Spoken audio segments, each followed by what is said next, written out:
নমস্কাৰ আজি আমি শিকিম পাইচিত্ৰ পাইচিত্ৰনো কেনেকৈ কৰে আমি আজি চাও আহাচোন পাইচিত্ৰ কৰিবলৈ আমাক প্ৰথমে লাগিব ডিগ্ৰী আৰু এডাল পেন্সিল আমাক কাটা কম্পাস নালাগে প্ৰথমে ডিগ্ৰীটো লবলৈ আমি এটা বিন্দু দিব লাগিব আমি নিজৰ আনুমানিক ৰূপত এই বিন্দুটো ইখিনিত লগাব লাগিব আৰু ইয়াতে 180 ত এটা বিন্দু আৰু 90 আৰু ইয়াতে 0 আমি এতিয়া ডিগ্ৰীটো ঘূৰাই লম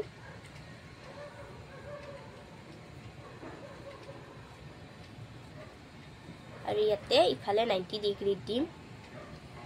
আৰু ইখিনি ইয়াতে ঘূৰাম আৰু ইটো হেনেকা কৰি আমি ইটো হেনেকা ঘূৰাম এনেকা যদি আমি কৰো আমাৰ পেজটো কেতিয়াও ফুটি নাযায় আৰু বেলেগ পেজখনত কিবা কৰিবলৈ আমাৰ সুবিধা হ'ব আমি প্ৰথমে লম 120 ডিগ্ৰী আমাৰ 120 ডিগ্ৰী আছে ইখিনি 120 ডিগ্ৰীটো আমি ইখিনিৰ পৰা ইখিনিলৈ আমি এটা আস্তা নিম আৰু ইখিনিৰ পৰা ইখিনিলৈ আমি এটা আস্তা নিম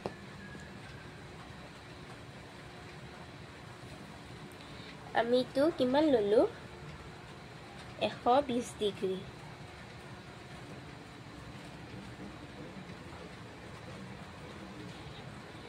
এতিয়া আমি পিছৰখিনি কৰিবলৈ আমি বহিটো উল্টা কৰি ল'ব লাগিব আৰু পিছৰটো লম আমি 135 ডিগ্ৰী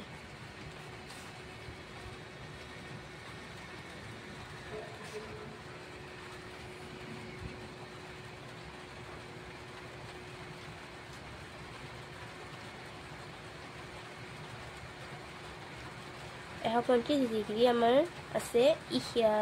গল 30 31 মানে কি কয় ইখিনি টানিব লাগিব আৰু ইখিনিৰ পৰা ইখিনিলৈ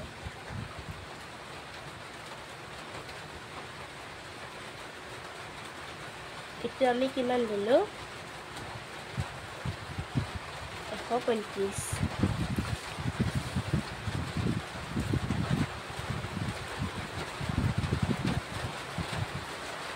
আৰু একটু লম আমি এবাৰ 30 ডিগ্ৰী আমি যিবাৰে কৰো এইটো চিনডাল আমি ইয়াতে লগাব লাগিব বেলেগত লাগলে এটো নিমিলিব 30 ডিগ্ৰী আছে আমাৰ ইখিনি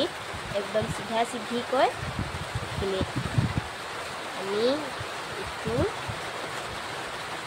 এনেকা নিলাম আৰু এটো হ'ব আমাৰ 30 ডিগ্ৰী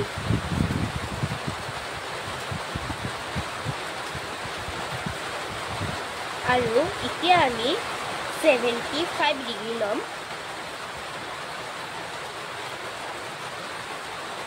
আমাৰ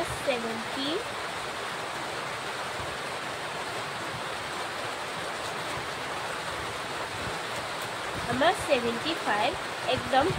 ভালকৈ একদম সমানে লাগি গৈছে এই কাৰণে আমি ইয়াতে ডাইৰেক্ট লিখি দিম 75 ডিগ্ৰী আৰু এনেকৈ কৰিলে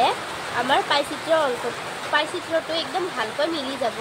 আৰু এনেকৈ কৰিবলৈ মোক সাপোৰ্ট কৰিবা আৰু ধন্যবাদ